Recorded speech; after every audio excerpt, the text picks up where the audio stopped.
All right, ready to dive into some immigration news? This week, we're going straight to greencardforselfpetition.com. They're the ones curating all these updates. And this week, there's a bunch of stuff, especially if you're on an F1 or an H-1B, J-1, even if you're thinking about bringing family to the U.S. Yeah, it's a really interesting mix this time. We got the usual, like the December visa bulletin just dropped, but also some of these policy changes could have a big impact. Yeah, for sure. And I think it's so hard to keep up with it all, right? It just feels like there's a ton coming out all the time. So that's what we try to do here, really pick out what matters for you.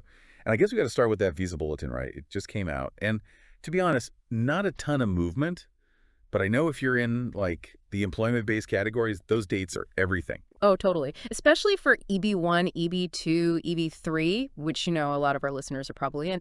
Those dates are crucial. These are the categories, just as a reminder, for folks seeking, permanent residency based on their work skills, their job offers.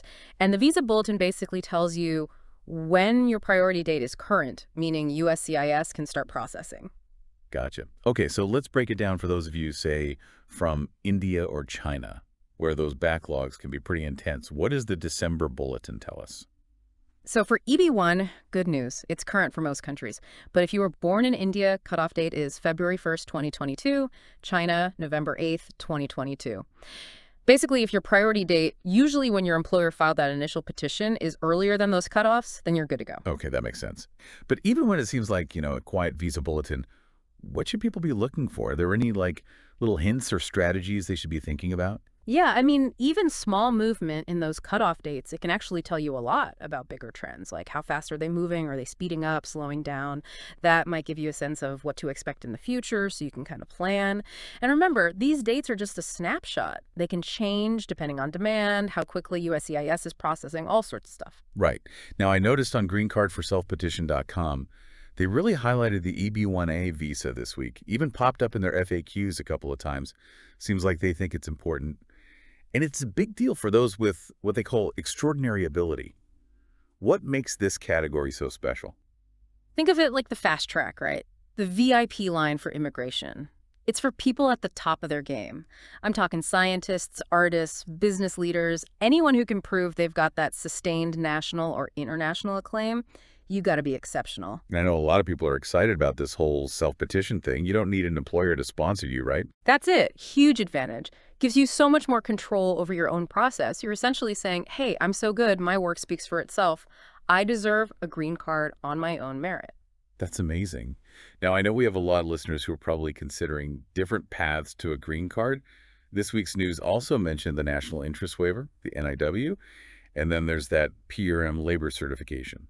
Both options, but pretty different, right? Definitely. Choosing the right path, it's a big decision. Really depends on your own situation, what you're hoping to do with your career and your life here. So for our listeners, trying to figure out which one might be a good fit, what are the must-knows about the NIW and PERM? Okay, so with the NIW, you're basically saying, my work is so important to the U.S., I should skip that whole labor certification thing, which can be a long process, by the way.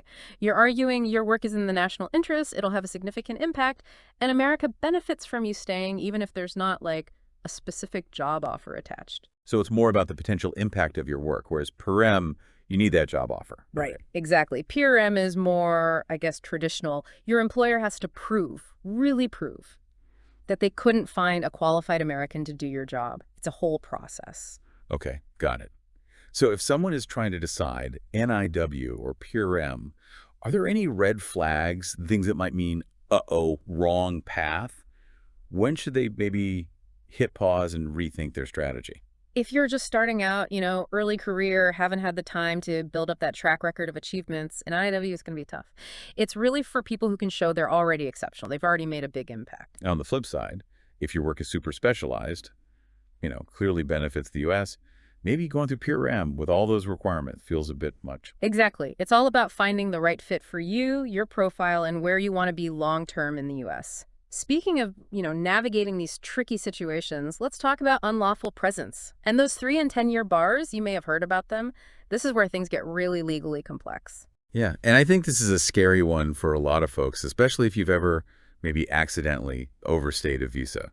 So break it down for us. What happened this week, and what does it mean for those who are, maybe worried about those bars? Okay, so The USCIS, that's U.S. Citizenship and Immigration Services, they made a ruling about advanced parole documents and how those can protect you from the 3 and 10-year bars if you've overstayed your I-94. Basically, advanced parole lets you back in the U.S. after traveling, even if you have some immigration stuff going on. So that sounds good, right? Like protection from those bars. It can be, but here's the catch. The Department of State, they handle visas, right? They've got a different take on it, especially for non-immigrant visas like the F1 or H1B. They might not see advanced parole as like enough to get over those bars. Wait, so even if USCIS says advanced parole is good, State Department might not agree when you try to get a new visa. That's the problem. Creates a lot of uncertainty, shows you how complicated this stuff can get. What's okay in one situation might not fly in another. This is where, like, talking to an immigration lawyer, it's so crucial. They can look at your specific case and tell you what's up. Yeah, good point. So even if you're super careful, manage to avoid any of those, unlawful presence issues, things can still get complicated once you have that green card. This week's news also mentioned the re-entry permit, which I guess is key for anyone planning to be outside the U.S. for a while. Oh, for sure. The re-entry permit, think of it like insurance for your green card. It proves you intend to keep that permanent resident status even when you're traveling abroad. If you don't have one, it could look like you're abandoning your green card. Oh, that's no good. So like a safety net for those longer trips. What happens if you don't have a re-entry permit and you need to stay out of the U.S. for a long time? Well, you could be denied entry back in. Or even worse, they could take your green card away. Not worth the risk, especially after all the effort you put in to get it. Right, makes sense. And this ties into the whole, naturalization process, right? Becoming a U.S. citizen, that's kind of the end goal for a lot of folks. Absolutely. Having a reentry permit, it can really help when you're applying for citizenship. Shows you've been maintaining ties to the U.S., even while traveling. But it's not a free pass. You still got to meet all the other requirements like physical presence in the U.S., good moral character, all that. So even with a re-entry permit, you can't just, live abroad forever and expect to sail through citizenship. Nope, definitely not. The permit's a tool, but not a guarantee. Citizenship means you're really committed to making the U.S. your home. Okay, so we've covered a lot. The visa bulletin, unlawful presence, even these re-entry permits. Before we move on, what are some big takeaways for our listeners, especially those on student or work visas? What should they really be paying attention to from this week's news? I think the biggest thing is knowledge is power, right? Stay up to date on these immigration updates, even if it doesn't seem like it applies to you right now. Immigration law, it's always changing. Knowing what's going on helps you make better decisions for your future. Yeah, totally agree. You don't have to become a lawyer overnight, but you got to know what's happening and where to find good information. Exactly.